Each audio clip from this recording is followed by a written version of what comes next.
अवधूत चिंतन श्री गुरुदेव दत्त. श्रोतहो नमस्कार. तुम्हा सगळ्यांचं मेड फॉर मराठी या आपल्या यूट्यूब चॅनलमध्ये मनपूर्वक स्वागत आहे. श्रोतहो, गिरनार यात्रेचा अतिशय सुंदर असा अनुभव आज आपण श्रवण करणार आहोत. याचे लेखन केले आहे श्री सुयश राम जानकी देशपांडे. चला तर हा अनुभव आपण श्रवण करूयात त्यांच्याच शब्दांमध्ये.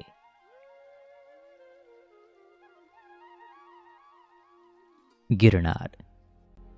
किसी को खूबसूरती तो किसी को नूर नजर आता है, किसी को अय्याशी तो किसी को उसका सूर नजर आता है. यह तो महज नजरिए की बात है, वरना देखने वालों को तो शक्कर में भी कोई नूर नजर आता है. या माझ्या शब्दांना तंतोतंतपणे समरूप आणि समांतर ठेवूनच हा संपूर्ण लेख, त्याहीपेक्षा त्याचा दिव्य अनुभव मी तुम्हाला सांगत आहे.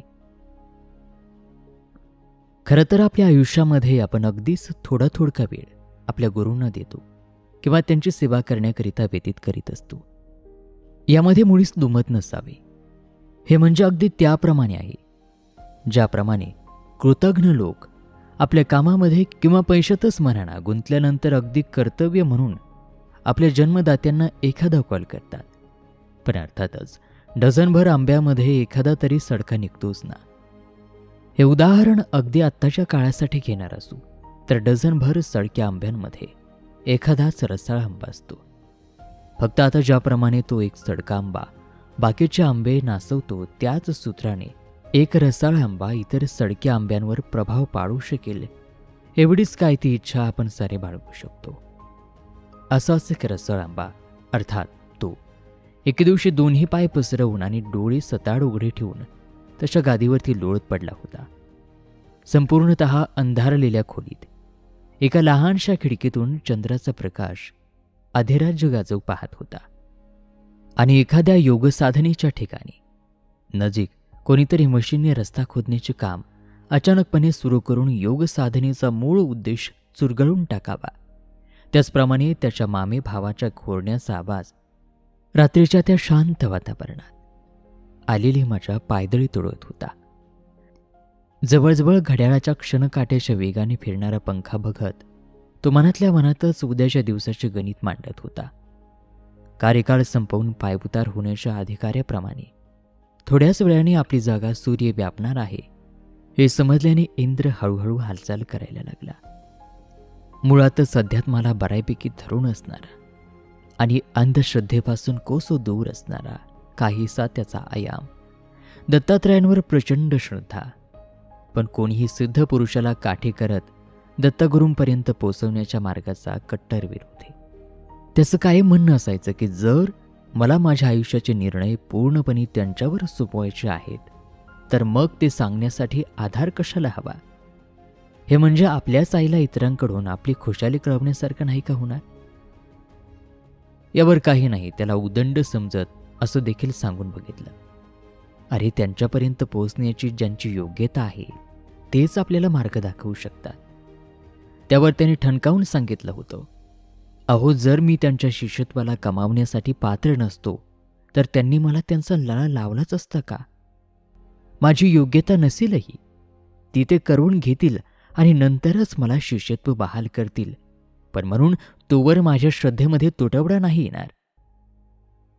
अशा विचारांचा तो आज त्याच्या 9 भावासोबत जुनागड येथे आला होता. तुझ्या दिवसाचं गणित मांडत होता.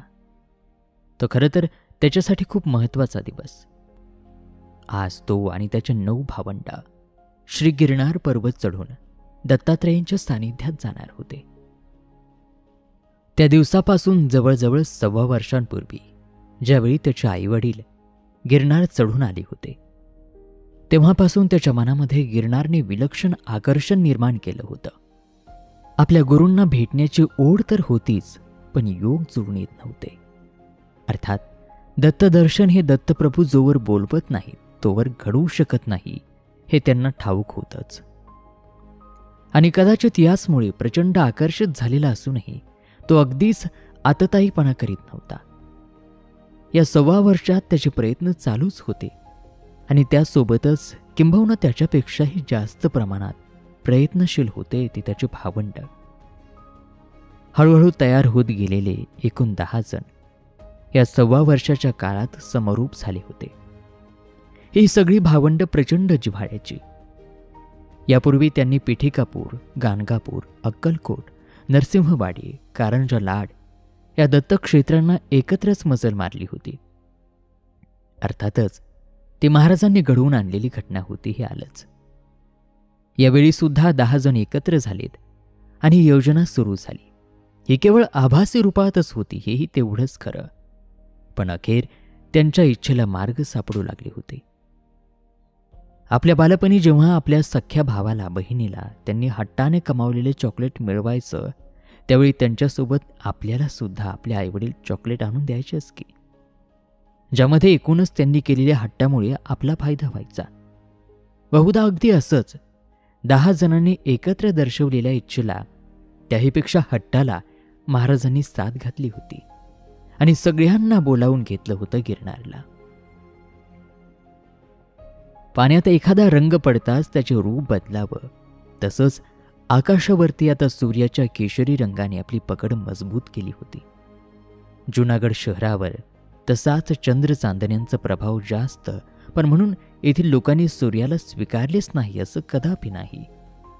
मुळात या शहराचं वैशिष्ट्य आहे असं वाटतं की इथे एकाच वेळी सूर्यसुद्धा असतो आणि चंद्रसुद्धा, मात्र एकमेकांना त्रास न होऊ देता. खरं तर असं स्वरूप प्रत्येक ठिकाणी रोज असतं, पण त्यांना वाटून घेण्यातच व्यस्त असतात सगळे. एकाच वेळी त्यांना बघण्यात काय सुख असतं हे धर्मांध लोकांना कळणे म्हणजे गाढवाला गुळाची चव कळावी अशी अपेक्षा ठेवणं होय. असो, तर आज ही मंडळी संपूर्ण जुनागड फिरून रात्रीला गिरनार पर्वताची चढाई सुरू करणार होते. ठरल्याप्रमाणे सूर्याच्या चालण्याबरोबर त्यांनी सुद्धा आपले मार्गक्रमण करत जुनागड पिंजून काढला. संध्याकाळच्या वेळी थोडा आराम करून जेवणानंतर चढायला सुरुवात करू यावर 10 पैकी 9 जणांचं एकमत झालं. उरलेला एक म्हणजे तो तर त्या दिवशी संकष्टी असल्याने दिवसभर काहीही न खाल्ल्याने त्यांनी रात्री जेवण करणं अपेक्षित होतं, पण तसं न करता त्यांनी ते न खाणं पसंत केलं. जवळजवळ रात्रीचे 11:30 वाजले होते. हे सगळे उत्साहाने आले तर होते इथवर, पण तळाशी आले म्हणून पर्वतावर भेटीसाठी येऊ शकतील असं काही गरजेचं नाही. त्यांची परीक्षा पहिली पायरी चढण्या अगोदरच सुरू झाली होती.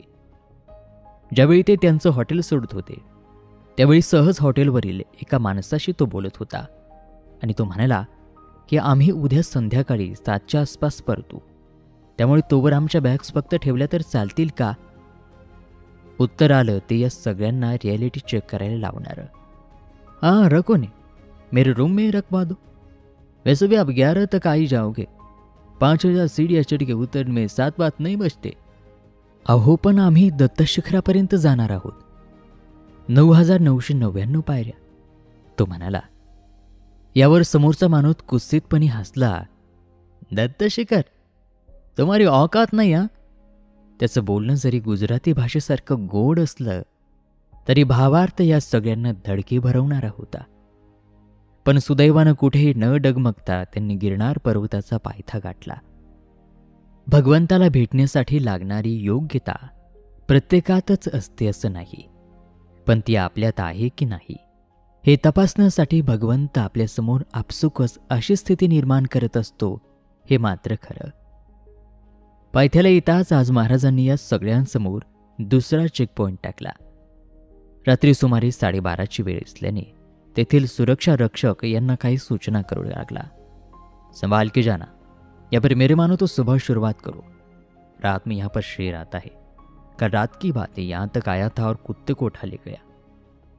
आजूबाजूला संपूर्ण जंगल आणि त्यामधून पायवाट अशी एकंदरीत गिरनार पर्वताचे स्थूल स्वरूप असल्याने हे सारं ऐकून त्यांच्यातले काही घाबरले होते.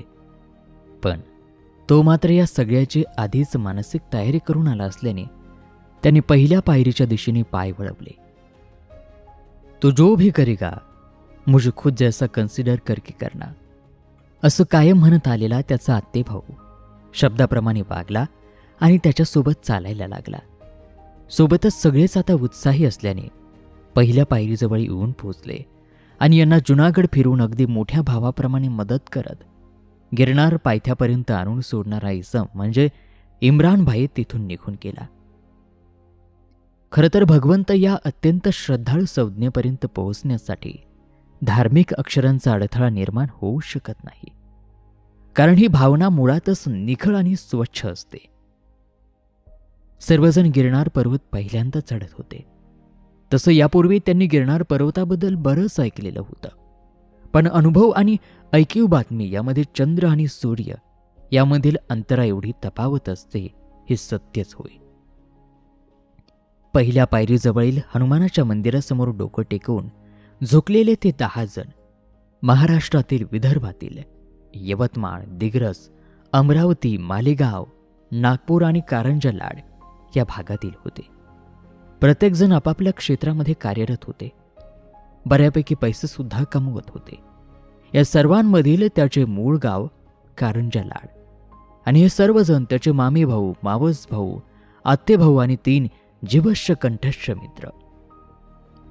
आता ही ओळख येथे करून देण्याचं प्रयोजन असं की या सर्वांना हनुमंतापुढे झोकलेल्या त्यांच्या मस्तकासकट त्यांचे हे स्तुत्य जगातील ओळख इथेच सोडून पहिली पायरी चढणं क्रमप्राप्त होतं. हीच खरी दत्तात्रेयांच्या गिरनार पर्वताची किमया असावी. सगळे हनुमंताला दत्तशिखर गाठण्याचे बळ मागत पहिल्या पायरीवर हात टेकवत खाली बसले. त्या दिवशी त्यांची ही यात्रा सुरू झाली होती. त्याच दिवशी त्याने या सगळ्यांसमोर त्याची इच्छा व्यक्त केली होती, आणि ती अशी की एकूण 10,000 पायऱ्या आहेत, तर आपण प्रत्येक 1000व्या पायरीवर संकटोद्धारण स्तोत्र म्हणूया. आणि अर्थात या सगळ्यांनी लगेच मम असा उच्चार केला. ठरल्याप्रमाणे त्याने धूप आणि अगरबत्ती पेटवून एका बाजूला लावली आणि सगळे डोळे बंद करून मांड्या घालीत पहिल्या पायरीजवळ बसले. यामध्ये त्याचा एक मित्र मात्र अपवाद होता. तो मित्र पहिल्या पायरीवर हातातली काठी दोन्ही हाताने धरून उभा होता. 10 जणांच्या एकाच स्वरात सुरू झालेल्या संकटोद्धारण स्तोत्राच्या आवाजात धुपाचा सुगंध आणि धूर आपली हजेरी लावित होता. वर आकाशामध्ये चतुर्थीचा चंद्र या साऱ्यांच्या समोर जणू वरून थेट दत्तगुरू यांच्यावर नजर रोखून त्यांची सारी पराकाष्ठा बघत होते असा थाटला होता. स्तोत्र म्हणून होताच सगळ्यांनी दत्तनामाचा जयघोष केला आणि 1 वाजण्याच्या सुमारास गुरु शिष्य भेटीची यात्रा सुरू झाली. सगळे एकमेकांना साथ देत आजूबाजूच्या जंगलामध्ये टॉर्चने प्रकाश पाडत चढत होते.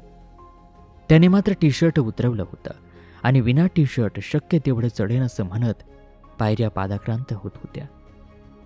रात्रीची कमालीची शांतता, आकाशी चांदण्यांची रांगोळी आणि त्यावर चंद्रदिवा. हलक्या स्वरात सनई वाजावी तशी रातकिड्यांची किरकिर आणि सगळ्यांच्या मुखी दत्तनाम. माझ्या मते बहुधा आत्मा सुद्धा शरीर सोडल्यानंतर असाच काहीसा प्रवास करीत मोक्षास प्राप्त होत असावा. 1000, 1500, 2000 पायऱ्या मागे सरत होत्या आणि ही 10 टाळकी मीपणाच्या शून्यत्वाकडे चालत होती. त्यासोबत प्रत्येक 1000व्या पायरीवर संकटोद्धारण स्तोत्राचे आवर्तन घडत होतेच. ज्यावेळी त्यांनी 2500 पायऱ्या पूर्ण केल्या, तिथून पुढे काही पायऱ्यानंतर तो एकाएकी थांबला आणि तिथे असलेल्या दाट झाडीमध्ये बघत नतमस्तक झाला. इतर कोणाला मात्र कळालेच नाही त्याने नेमकं तिथे काय पाहिलं. हा सर्वस्वी त्याचा आणि त्याच्या श्रद्धास्थानाचा प्रश्न. पुन्हा त्यांनी पुढे वाटचाल सुरू केली. हलका हलका कोमल वारा त्यांना महाराज आपल्या सोबत असल्याची जणू साक्ष देत होता. जिथे जिथे हे थकतील तिथे तिथे त्यांना प्रयत्नपूर्वक पुढे ढकलल्यासारखा वाटत होता. काही वेळातच त्यांनी 3000वी पायरी गाठली आणि तिथे ठरल्यागत स्तोत्र म्हटल्यानंतर थकवा जाण्यासाठी म्हणून आराम करायला सगळे थांबले. अर्थात पहिल्या पायरीवर जो उभा राहिला होता तो त्याचा मात्र या सगळ्याला अपवादात्मकच होता. ज्यावेळी हे पूर्ण थकून पायरीवर बसून गप्पा मारत होते त्याचवेळी मागून एका भल्या मोठ्या टॉर्चचा प्रकाश त्यांच्यावरती पडला आणि सोबतच एक आवाज आला, जय गिरणारी, चला रे पोरहो, बसू नका चला. बोलत बोलत 4 तरुण मुलं पाठीमागून नजरेसमोर आले आणि या 10 जणांना घेऊन पुढे निघाले. आता मी लिहिलेल्या पहिल्या शायरीचा संदर्भ इथे सुद्धा त्याचप्रमाणे जबलाक बसतो, ज्याप्रमाणे संपूर्ण लेखाला तो संदर्भ साजेसा आहे. बघायला गेलं तर थकून बसलेल्या या साऱ्यांना ऊर्जा देत चालायला लावणारी ही व्यक्ती महाराजांच्याच दूताप्रमाणे वागून गेली होती, किंवा बघायला गेलं तर तो निव्वळ एक वाटसरू असावा. प्रश्न पुन्हा बघणाऱ्यांचा किंवा त्याचं अस्तित्व मानायचंच नाही म्हणून ठरवून निव्वळ युगायुगाची उपमा देणाऱ्या व्यक्तीचाच. पण माझ्या मते मात्र हा दूताप्रमाणे वागला होता. त्या 10 जणांच्या घोळक्यात आता आणखी 4 धोतर नेसलेली आणि कुर्ती घातलेली तरुण पोरं मिसळून गेली. त्यामध्ये आणखीन युगायुग म्हणावा तर ती 4ही मुलं अमरावतीची आणि दर गुरुवारी त्याच्या गावी म्हणजे कारंजा लाड इथे दर्शनाला येणारी. आता हे 14 जण एकत्र पायऱ्या चढत होते आणि सोबतच किस्से सांगत होते. प्रामुख्याने हे सारे दत्तानुभव. जय गिरणारी म्हणत आवाज देणारा इसम सांगत होता की त्याने नुकताच पार पडलेला कारंजाचा शैलगमन सोहळा अनुभवलाय आणि त्यात कोणी एका मुलाने म्हणजे महाराजांवर काही ओव्या गायल्या होत्या आणि त्या आम्ही रेकॉर्ड केल्या आहेत असं सांगताना तुमची ओळख असल्यास माझी भेट घडवून द्याल का असे सुद्धा नमूद केले. आता खरं तर तो इसम ज्या व्यक्तीबद्दल बोलत होता ती व्यक्ती म्हणजे आपल्या कथेतील तो. लगेच या सुखद गुपिताचा खुलासा झाला आणि घडणारी भेट अशी घडून आली. यामध्ये भर म्हणून त्या दूतामुळेच काय, दत्त महाराजांनी त्याने लिहिलेल्या ओव्या गिरनार पर्वतावर पुन्हा एकदा गाऊन घेतल्या. म्हणा हवं तर याला सुद्धा योगायोग. पण जर हा योगायोगच असेल तर तो दिवस अगदीच पूर्ण योगायोगाने घडला असं म्हणावं लागेल. सगळे जवळजवळ 4,500 पायऱ्यांपर्यंत आले होते आणि तेथे असलेल्या गोमुखी गंगेजवळ विसावले. काही क्षण थांबून पुन्हा वर निघायचं हे ठरलं असूनही त्याचा आत्तेभाऊ, जो आतापर्यंत प्रचंड उत्साही होता, तो इथे मात्र पुरता ढेपाळलाच. तो पुढे यायला काही तयार होईना. आता त्याला आणि त्याच्या मामे भावांना कुठेतरी हॉटेलमधून निघताना कानी पडलेले ते वाक्य आठवू लागले. ते काही हालचाल करणार एवढ्यात आत्तेभावाच्या पुढ्यात गोमुखी गंगेच्या पाण्याचा एक पेला आला आणि तो पठ्ठ्या कमालीच्या स्फूर्तीने उठला. आणि त्यानंतरच्या प्रवासात पूर्ण वेळ सगळ्यांच्याच पुढ्यातच होता. आणि हो, तो ग्लास आणून देणारा तोच मित्र होता, जो प्रत्येक हजारी स्तोत्राला काठी हाती घेऊन उभा राहून स्तोत्र म्हणत होता. आणि त्याला येऊन सावरणारा सुद्धा तोच उभा राहणारा मित्र होता. उठत असताना त्याने त्या मित्राच्या डोळ्यात बघितलं तर त्याला त्या अंधारलेल्या वातावरणात अद्वितीय असं तेज जाणवलं. त्याने त्या मित्राला क्षणाचाही विलंब न करता मिठी मारली आणि त्याच्या डोळ्यामध्ये असंख्य कृतज्ञतेचे भाव तरळले. त्याने नेमकं काय बघितलं हे त्याच्याजवळच, पण त्यावेळी प्रत्येकी हजारी स्तोत्रावेळी त्या मित्राच्या उभं राहण्याचं रहस्य याला उलगडलं होतं हे नक्की. आता प्रचंड हिरिरीने सगळे चढत होते. 5,000 पायऱ्यांवरती बसलेलं अंबाची शिखर, 6,500 पायऱ्यांवर असणारं गोरक्ष शिखर दोन्ही यांनी पार केलं होतं. पुढे 7,000 पल्ल्यावर थांबताच तेथील दगडावर एक भला मोठा पांढरा ठिपका त्यांना दिसला. महाराजांचा दूत म्हणून संबोधल्या गेलेला इसम त्या ठिपक्याबद्दल सगळ्यांना सांगू लागला. एव्हाना त्या 14 जणांमध्ये औरंगाबादहून आलेलं एक 70तलं जोडपं एकरूप झालं होतं. त्या मावशी त्याला धूप आणि अगरबत्ती सोबतच आता फुलवात सुद्धा देऊ लागल्या होत्या. अर्थात जे महाराजांना करवून घ्यायचं असतं ते ऐनकेन प्रकारे घडतंच. तर त्या पांढऱ्या ठिपक्याजवळ शंकर महाराज आणि गोरक्षनाथ हे ब्रह्मांडावर चर्चा करत असे अशी आख्यायिका असून हा दगड कमानी पलीकडून बघितला तर शंकर महाराजांच्या मुखासारखा दिसतो. इसमाने वक्तव्य केले. सगळ्यांनी एकसाथ दत्त अवतारांच्या नामाचा जयघोष केला आणि पावले पुढे वळवली. 8,000 आणि तसेच 9,100चा पल्ला गाठताच तो एका बऱ्यापैकी उंच अशा कमानीपुढे येऊन उभा राहिला. स्वामी श्री दत्तात्रेय, पूर्वा मनाचे लाड आता तुमच्या दर्शन परिक्रमेची खुंटूनही वाढ हता. करंज, वाडी, पिठापूर आणि गाणगापुरी, पावन झालो तुझ्या चरणी, भेट हाता गिरणारी. मातृत्वाच्या नाळेने जोडल्या जाणाऱ्या नात्या एवढेच हे पवित्र नाते अलगद शब्दरूपाने आपल्या गुरूंना साथ घालून गेले. कमानीला 2 भाग होते. एक वर जाणारा 800 पायऱ्यांचा मार्ग आणि दुसरा 300 पायऱ्यांचा खाली जाणारा मार्ग. फरक इतकाच की 800 पायऱ्यांवर दत्तात्रय पदकमलांचा मार्ग आणि 300 पायऱ्याखाली चहा, जेवण, नाश्ता असा सगळा घाट. प्रथम मार्ग निवड आपल्या हाती. तो भराभरा सगळ्यांच्या समोर जाऊन आपल्या गुरुभेटीचं अंतर कमी करत होता. 250 पायऱ्यांच्या आसपास थकव्यामुळे तो थांबला. कालांतराने इतरही 15 जण आता त्याच्याजवळ येऊन पोहोचले आणि पुन्हा एकदा दूताने या साऱ्यांना विलक्षण गोष्टी दाखवल्या.